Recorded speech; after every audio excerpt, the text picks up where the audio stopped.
প্রিয় ডক্টর ইউনূস, মাননীয় প্রধান উপদেষ্টা, আপনাকে একটা কথা বলতে চাই। জুলাই বিপ্লবের পরে আপনাকে এই রকম রোমান্টিক হাসি এবং নম্র ভদ্র আচরণ দেখিয়ে সরকার চালাতে বসায়নি। ছাত্র জনতা বুক চিতিয়ে লড়াই করিয়ে, বুকের তাজা রক্ত দিয়ে যে দেশকে মুক্ত করেছে, যে দেশের মানুষকে মুক্ত করেছে, সেই দেশের মানুষকে স্বস্তি এনে দেওয়ার জন্য আপনাকে ক্ষমতায় বসানো হয়েছে। একটার পর একটা দুর্ঘটনা হয়েই যাচ্ছে, আর আপনি চুপ করে আছেন। কথা বলতে গেলে একটা সুন্দর রোমান্টিক হাসি দিয়ে কথা বলেন। রাগেন না। আপনার রাগ কেন নাই? একটু রাখতে পারেন না?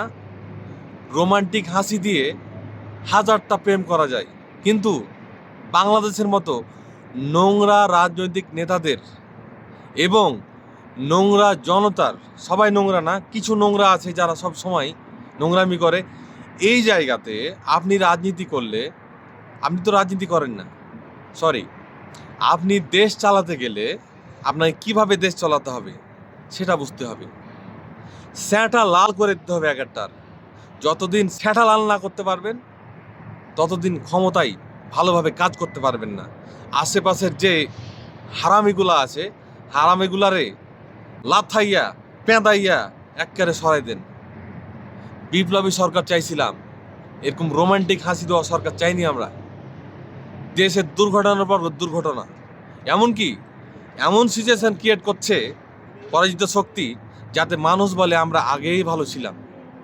এই রকম চিন্তা মানুষের মধ্যে আনার চেষ্টা করছে তারা, কিন্তু আপনাকে কিভাবে এসব সামাল দিতে হবে, ট্যাকেল দিতে হবে জানা দরকার। আপনি না বুঝলে অভিজ্ঞতার কাছ থেকে পরামর্শ নিন। পাছালাল কর্মসূচি দিয়ে সবার পাছালাল করে দেন। যে লোকগুলা এখন সাধু সাজার চেষ্টা করছে, আপনার সমালোচনা করছে, সেই লোকগুলা একটা ফেসবুক পোস্ট দিলে সহ্য করতো না, আর আপনি দেদারসে তাদের সুযোগ দিচ্ছেন। আমি বিএনপি, জামাত, এনসিপি বা অন্যান্য যারা রাজনৈতিক দল এবং মতাদর্শী নেতাকর্মী আছে তাদেরকে বলছি না, আমি বলছি আওয়ামী লীগের লোকজন এখনও কথা বলছে, এখনও মানবতার ফেরিয়ালা সাজার চেষ্টা করছে, তাদেরকে রুখে দেওয়ার জন্য বলছি। তারা যাতে সুযোগ না পায় সেরকম কাজকর্ম করার জন্য আপনাকে বলছি। দয়া করে একটু শক্ত হন, স্যাঁঠা গরম করে দেন। গরম না করলে ওরা আপনাকে নরম ভেবে আঘাত করতেই থাকবে। কি বুঝলেন?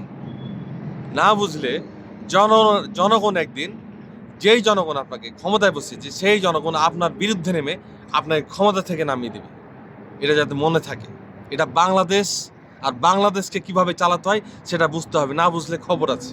এই বলে আমি আমার কথা শেষ করছি। আসসালামু আলাইকুম।